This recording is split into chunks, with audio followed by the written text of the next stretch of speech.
Hello everyone, back to today's video. We're going to have a look at the weather for the next week to 10 days. For today's video, this is going to take us to around the 22nd of November. We'll extend out beyond that with CFS V2, takes us into December. At the end of the video, I'll show you the latest updates from the UK Met Office seasonal model that really has created quite a bit of a stir on social media and on the weather forums over the past few hours. That was released yesterday and it's a bit of a shocker, so you'll see that at the end of the video. But before we get to that, we're going to have a look at the weather for the next week to 10 days. I've got warm weather on the way for this week. Temperatures are going to be rising into mid to upper teens Celsius at the end of this week. But this time next week, we could well be feeling the first real chill of the winter as winds go into the east and pull colder air in from northern Europe. So there's a lot going on, and I think better get through it all right now. So I'm going to start off with the 500 millibar height anomaly flowcharts from the Penn State University for the next week to 10 days. We've got the ECMWF here on the top. And the GFS, which we'll have a look in a moment, is on the bottom, 500 millibars, 8,000 feet area in the axis. High pressure, low pressure are being moved around by the jet stream running above. Red extrapolates to high pressure, blue to low pressure. These are the mean flow charts for 7 to 10 days time, so it takes us to around the 22nd of November. ECMWF is showing an area of above average height centred over or just a little bit to the north of the country. The jet stream is doing something a bit like that, but also a bit of split. It's taking some of the energy down there as well. And we are pulling in sort of an easterly flow there from off the continent. High pressure is almost centrally located over the top of the UK, just a little bit to our north. We can say that's very dry, and it would be turning cooler as the air is moving in from off the continent. The GFS is very similar, but there is a subtle difference in that the area of above average heights, the high pressure, is centred just that little bit further north. And so we're still doing the same sort of thing with the jet stream, some of the energy going up there, and some of the energy splitting and going down there with that cut-off low off the coast of Portugal. But because the ridge is just that little bit further north, it's actually allowing some slightly colder air to move in from an east or northeasterly direction. The source of the air is kind of like going to be up here to the north of Scandinavia, moving down into northern and then eventually western parts of Europe. Either scenario that we take is going to be very dry, going to be a lot of high pressure dominating. The difference is a very subtle one, that the GFS has rather more of a northeasterly wind to it, northeasterly tilt to that wind, and so it is a bit colder. But they're both pretty chilly, and they're both setting a scene that we are going to be feeling quite a bit colder next week. These are the GFS temperature and precipitation ensembles for the next couple of weeks. So the red line here is the 30-year upper air temperature average. Looking at London today, starting off close to average, but it's already quite mild at the moment. But you can see the temperatures lifting up over the next few days, going to go very mild with those upper air temperatures going to around 10 degrees at 850 HPA to the end of the week. But over the weekend into start of next week, you see the temperatures are sliding. The white line here is the ensemble mean. That's the mean line of all individual GFS ensemble members. You see that is quite clearly dropping from where it is up here at the end of this week to where it is there, a little bit colder than average through by the early part of next week. Several of these ensemble members are going down to a properly cold level, either -5 or in a few cases -10 at 850 HPA. These ones down here that do get down to -10 at 850 HPA, they're probably outliers, or they are outliers. But most of these ensemble members are, at least for a time, dropping down to around -5 at 850 HPA.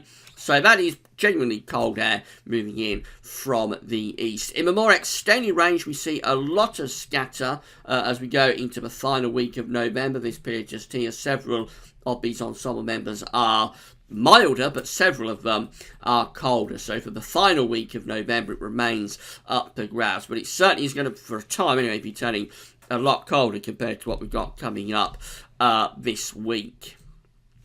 Temperature anomalies are looking like that from the 12th to 20th of November. They're coming out milder than average for the UK and Ireland. For most parts of Europe, also being forecast to have a milder than average week. I'd expect these to trend colder in the days ahead. Precipitation anomalies remain very dry from the 12th to the 20th of November, much drier than average for the UK and for Ireland. Over in America, winter continues to dig in across many southern and eastern parts of the states, a lot colder than average there. Out in the west and the northwest, it's milder than average on that Pacific side, but from the Midwest eastwards, it does remain substantially colder than average. Precipitation-wise, the southeastern and eastern part of the states are forecast to be a bit wetter than average. Otherwise, a lot of dry weather, especially so on this Pacific side. So again, probably no relief for the wildfires in California. It looks like it's going to stay very, very dry there from the 12th through to the 20th of November. Really dry in the west of the states, wetter in the east and the south of America and southeast of America. So back to home, and this is how things are looking on Thursday, when we've got high pressure to the east and low pressure to the west. So we're drawing up a very mild, if not warm, southerly wind. If you follow the isobars back, the air is actually originating from North Africa here. It's going off sort of the bottom of the chart as far down as we can go with those isobars well into North Africa down here. You can see those isobars then are pushing northwards right the way up to northern Europe. So a very, very mild southerly airstream coming up at the end of the week, if not a warm southerly airstream. We keep that going into Friday as well. There's the upper air temperatures for Friday, bathed in those warm upper air temperatures that have originated from North Africa and from the Mediterranean too. Surface temperatures are going to be pretty warm. I reckon 17 or 18 degrees is achievable. As long as there's not too much fog, that could peg temperatures back a bit. But as long as there's not too much fog or low cloud, I reckon 17 or 18 degrees, which is low 60s Fahrenheit, is achievable at the end of this week. We get to Saturday, though, and the high pressure begins to take over, and it starts to reach a little bit more towards the northeast. So that just begins to tilt the wind, and you see it from the iceberg. Just begins to tilt wind from the south to more of a southeasterly direction. So now, instead of the air originating from down here, that air that was originating from down in North Africa and Mediterranean is being sort of cut off, and now the air is originating more from that kind of area, more from sort of southeastern or possibly even eastern parts of Europe. And it will take a while to cool things down, but even on Saturday, I suspect we will feel a rather cooler feel compared to what we have at the end of this week. We get through to Sunday, again, just a little bit more of a easterly tilt to that wind. So that's definitely starting to drag in cooler air from off the continent. The upper air temperatures are still looking pretty warm, but the dew points are giving it away. A lot cooler with those dew points by the time you get through to Sunday. So an inversion is taking place where it's warmer aloft than it is down on the surface. Notice many parts of Europe going below freezing with the dew points. So that tells us that cold air is seeping in from off the continent over this weekend. Into next week, the Scandinavian high is strengthening, so now it's time to draw in a proper easterly wind. If you follow the isobars back, the air is actually now originating from the north of Russia. So in a couple of days, we've gone from air originating from North Africa to air originating from northern Russia. And that's the point I was telling you about last week when I said that southerly winds, not a safe wind direction, because they can very easily back southeasterly and then easterly. That's exactly what's happening here. Cold air's coming out of northern Russia, flooding down across Europe, and eventually, along with those east winds, being pushed into the west of Europe.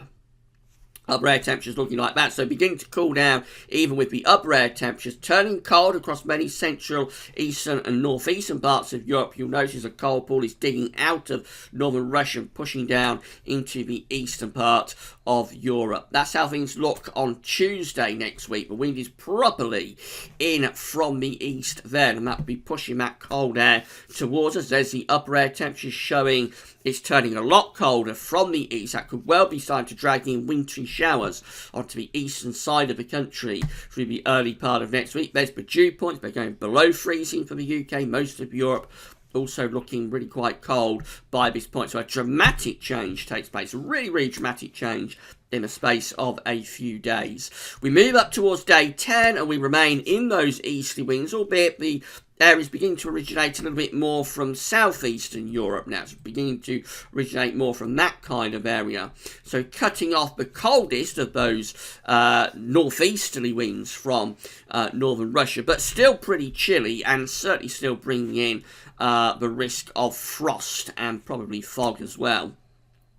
Our air temperatures lifted up a little bit, but look how cold it is across central parts of Europe and into northern France and the Low Countries with those dew points. Again, it will be there will be some really hard frost taking place through the course of next week across central Europe, and as those southerly, southeasterly winds bring that towards us, so the temperatures will be turning cold through next week across the UK. That's how we look a little bit beyond day 10. Still in a very blocked scenario, actually. The high is beginning to move more towards the north of Scotland and the south of Iceland. So quite a bit of high pressure up here with low pressure down to the southwest of the country. In the more extended range, again, we keep things pretty blocked actually as we go to the end of the GFS run.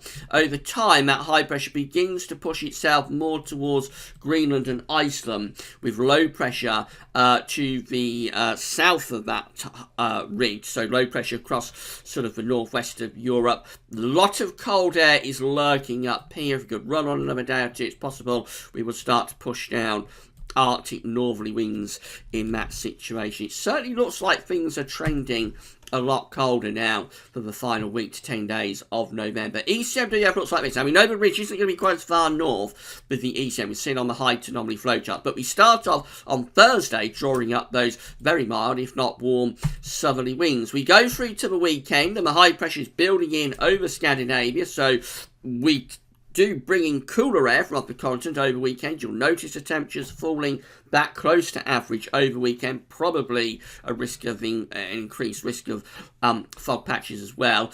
Into next week, so we don't take that high pressure quite as far north on the ECM. It's actually centering itself more or less over the top of the country. This is still a chilly scenario. We're still bringing the wind in from off the continent. The coldest of the air is digging down more into eastern parts of Europe though. So just that very subtle difference in the position of the ridge stops us from drawing in a proper sort of east-northeasterly wind. Nevertheless, colder next week, increased risk of frost at night definitely, probably increasing risk of fog too. And that's how we finish up with the ECMWF. Again, reaching a high pressure through the UK and starting to move it more towards the northern Atlantic as well. So it's possible that's hinting at a little bit of retrogression by day 10. GEM, we start off with those southerly winds again at the end of the coming week. I repeat, temperatures could well be at around 17 or even 18 degrees on Thursday or Friday. But over the weekend, the high pressure's migrating to Scandinavia. We lose a southerly, we replace it with a southeasterly, bring cooler air in from off the continent, not cold at this point, but certainly cooler over the weekend.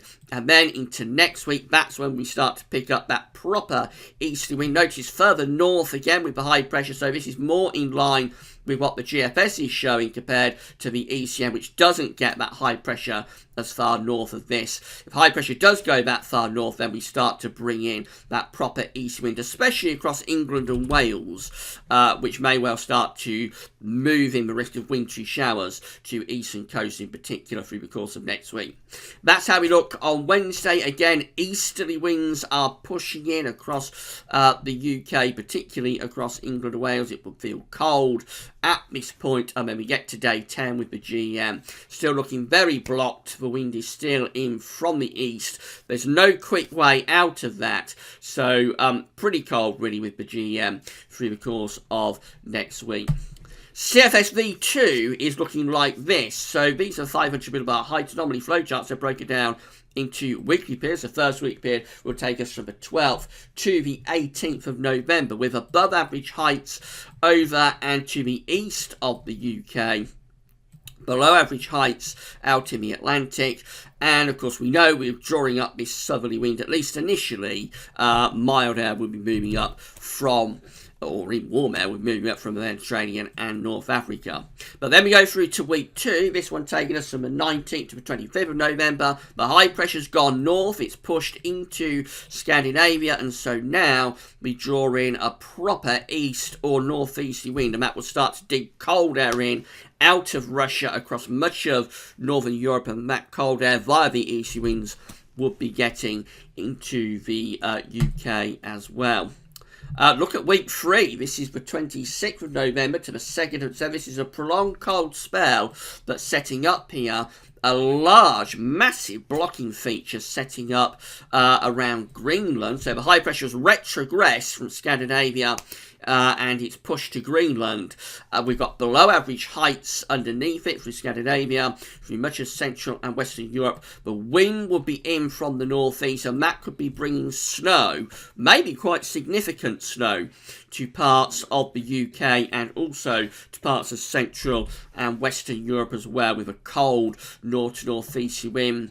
Week 4, which is the 3rd to the 9th of December, a ridge through the middle of the Atlantic going up towards Greenland. We've got northern blocking high pressure over top of the pole with this area of below average heights across central parts of Europe. That still looks pretty cold. The wind would still be coming in from a north or possibly even northeasterly direction, so remaining cold and wintry there through the first 10 days or first week to 10 days of December. Let's look at the temperature anomalies. Week 1 temperature anomalies from the 12th to the 18th of November, much warmer than average across the UK and most of Europe too, substantially warmer than average as the wind wafts up from the Mediterranean and North Africa. But week 2, which is the 19th to the 25th of November, as the wind goes from southerly to easterly, starts to turn cold. It goes colder than average for England and Wales. Most parts of Europe are turning colder than average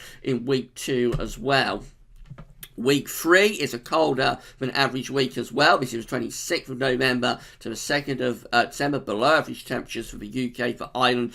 Below average temperatures for most parts of Europe as well. That could be really quite a wintry week, that week to end November. And then we finish up week 4, which is the 3rd to the 9th of December. And that one also is coming out cooler than average or cold than average for the UK and for most parts of Central Europe as well. So quite a prolonged cold spell setting up after this week's warm temperatures. Precipitation-wise, week 1 precipitation from the 12th to the 18th of November, drier than average through most parts of the UK. Still much drier than average in week 2 as well. This is the 19th, 25th of November. Lot dry, November, yeah, that's right. Lot drier than average then. Then we go through to the 26th of November to 2nd of December.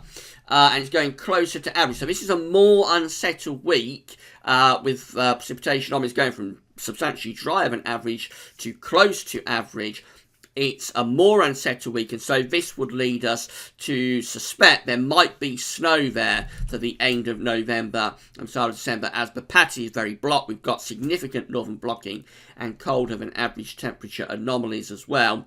And then week 4, which is the 3rd through to the 9th of December, is forecast to be close to average with precipitation. Still quite a cold week coming up then. So the message really is to make the most of the next few days if you like warmer than average temperatures, because things are set to get quite a lot colder in around a week's time.